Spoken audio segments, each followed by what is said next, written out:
Welcome back to our beginner challenges for Preppin Data 2020. So I'm going to build this challenge along in sort of real time, but rest assured that obviously I already know the steps I'm going to take, so don't worry if you don't do it this quickly, but it's just to help you see how it's built and the kind of thought process behind it. So first of all, let's connect to that data. I'll show you my way of connecting to data. It's always to have my File Explorer open and to pick up that input from my downloads and just drag it into Tableau Prep. And it creates the link really quickly, the connection, if you like, really quickly.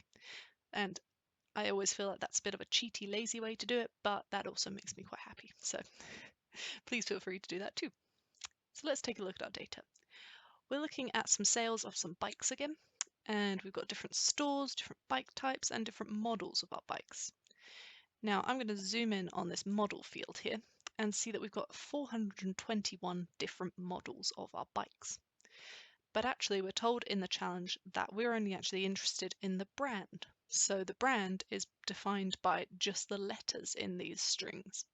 So how do we get rid of the numbers? Well, if we go to the three dots drop down, then we can use the clean option to remove all of the numbers. So if I click on that, then pretty instantly we go down to only having 5 unique values now. We've got a little bit of messy data still in that we've got some slashes, so we also want to remove our punctuation. So in the same way, we just go down in that 3 dots to clean and remove punctuation, and now we have those 5 brands. So we just want to rename this field now to be brand rather than model, and that's our step 1 done. Now we're looking to create a field called order value. Our order value is defined based on our quantity and our value per bike fields. So we're going to create a calculated field, we're going to name it order value, and you guessed it, we're going to multiply our quantity field by our number of bikes. So I can't remember what that field is exactly called, so value per bike is what it's called. So quantity times by value per bike, our calculation is valid, and we hit save, and then we get an extra field now in our dataset.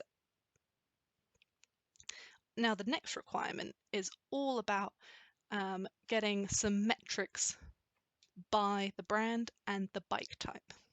So as soon as you kind of see the words, we want these values by something, it's kind of indicating to you that you're going to need to do some aggregation. We're going to change the level of detail that our data is at, because currently our level of detail is a transaction.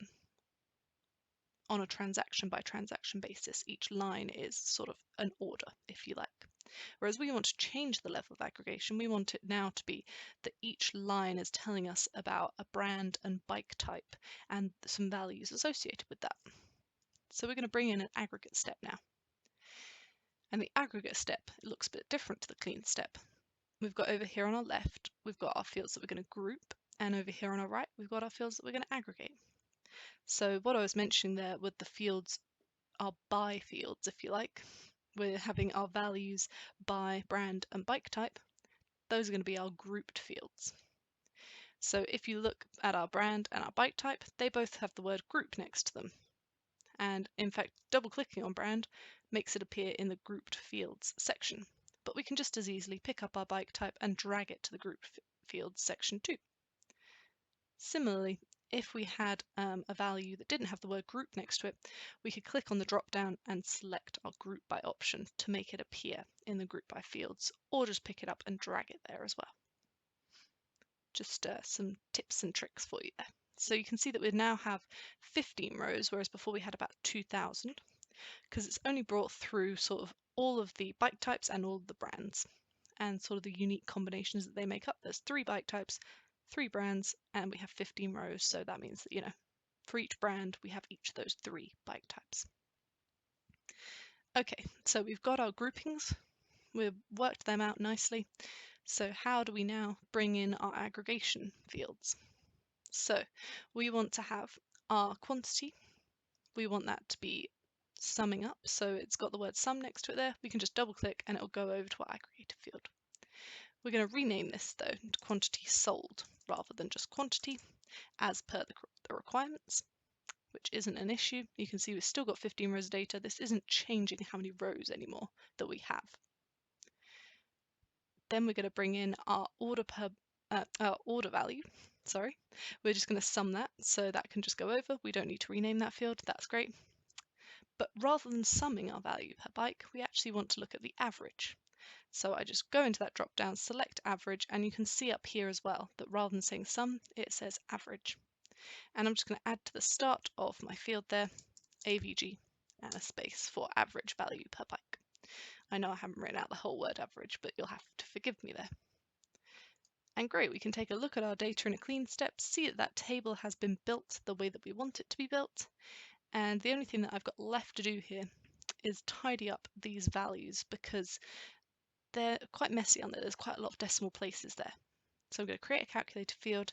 I'm going to name it exactly the same thing. So average value, if I could spell, per bike. And I'm just going to round that field, and it will overwrite my average value per bike field with the value rounded to 1 decimal place. So if I hit save, then now you can see in our output that that's nice and tidier. Now all that I might want to do is sort of drag these to reorder them a little bit. I think that this matches now the order of the output, and yep, I'm happy with that. So now I'm going to output this to a CSV. So I'm going to hit browse, I'll just save it in my downloads too, and I'll say output, as a CSV. Okay, I'll change it in a second to a CSV. There you go. And I'll create that table, I'll run my flow, and it will replace the existing one in my downloads, and that will be the first output completed. Please join me in the second video for a walkthrough of how to get to that second output. Thanks for watching.